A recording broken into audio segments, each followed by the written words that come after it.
એક યુનિવર્સલ સવાલ કે એસી નું ટેમ્પરેચર કેટલી ડિગ્રી રાખવું જોઈએ અને કેમ, અને શું એ ડિગ્રી રાખવાથી આપણને વીજળીના બિલમાં કઈ ફાયદો થઈ શકે કે નહીં, એ બધું જોઈએ આજના વિડીયોમાં. ગુજરાત સમાચાર સાથે હું છું Heli. Normal human body temperature 36 to 37 degree Celsius હોય છે, પણ આપણે જ્યારે પણ કોઈ હોટેલમાં જઈએ, એરપોર્ટ પર અથવા ઘણી બધી ઓફિસીસમાં 18 થી 21 ડિગ્રી સેલ્સિયસ ઉપર એસી ચાલુ કરી દેવામાં આવતું હોય છે, believing that it indicates a better cooling performance. પણ એવું નથી હોતું. હ્યુમન બોડી માટે આ જે ટેમ્પરેચર છે એ યોગ્ય ટેમ્પરેચર નથી. તો હ્યુમન બોડી માટે એક્ઝેક્ટલી કેટલું ટેમ્પરેચર હોવું જોઈએ? According to bureau of energy efficiency, human body માટે 24 ડિગ્રી ટુ 25 ડિગ્રી સેલ્સિયસ એ યોગ્ય તાપમાન છે. અને હવે આપણે જો માર્કેટમાંથી નવા એસી લઈએ છીએ તો એમાં પણ બાય ડિફોલ્ટ 24 ડિગ્રી સેલ્સિયસ જ સેટ કરેલું હોય છે. And according to studies, 1 point temperature એસીનું વધારવાથી આપણે 6% એનર્જી સેવ કરી શકીએ છીએ.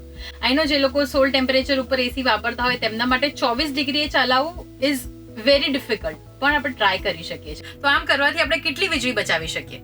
આમ કરવાથી આપણે એન્યુઅલી 20 અબજ યુનિટ બચાવી શકીએ, which is worth 10,000 crore.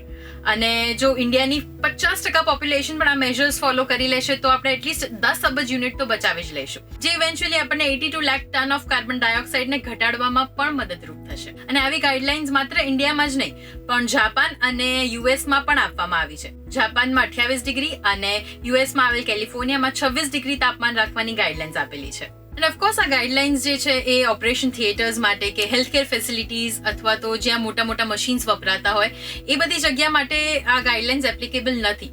But of course આપણે આ ગાઈડલાઇન્સ ઘર માટે કે અમુક જે મોટા પ્રેમાઇસીસ હોય એ બધી જગ્યાએ શક્ય કરી શકીએ છીએ. તો શું તમે તૈયાર છો તમારી અંદર થોડો ચેન્જ લાવીને વીજળીનું બિલ બચાવવા માટે, એનર્જી સેવ કરવા માટે, આપણા સ્વાસ્થ્યને સાચવવા માટે? કમેન્ટ્સમાં ચોક્કસથી જણાવજો કે શું હવે તમે તમારા એસીનું ટેમ્પરેચર 24 થી 25 ડિગ્રી જેટલું મેન્ટેન કરી શકશો કે નહીં.